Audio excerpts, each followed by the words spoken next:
Pour cette 8e soirée de la brigade cachée, Dany a affronté Alban, éliminé de Top Chef ce mercredi 26 avril. Des retrouvailles au goût amer pour l'ancien bleu, bien décidé à ne pas sortir une deuxième fois. Alors, qui s'est sorti de ce terrible duel? Télé Loisirs fait le point sur cet épisode riche en émotions. Grand écart cette semaine dans Top Chef.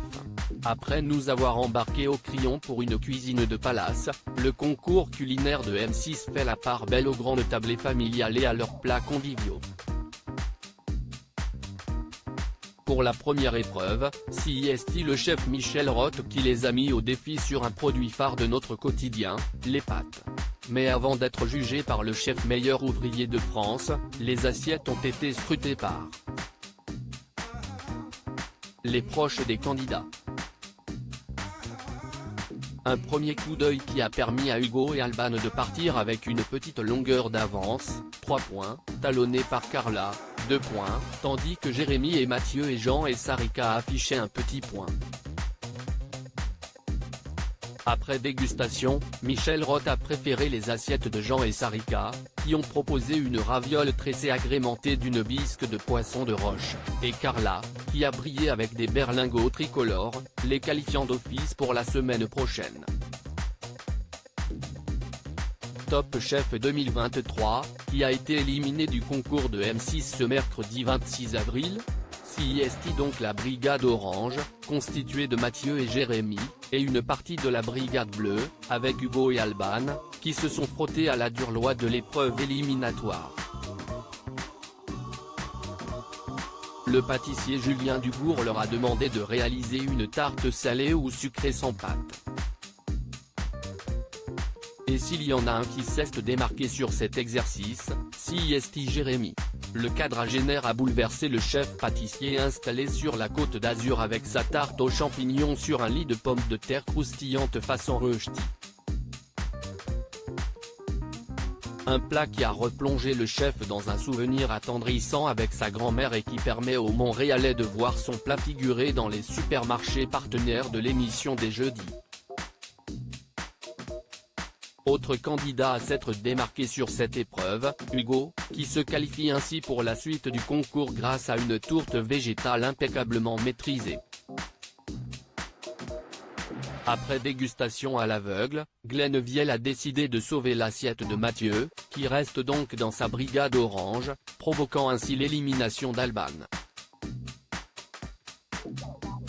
La brigade cachée de Top Chef, qui a été sauvée par Hélène Darroze dans l'épisode 8.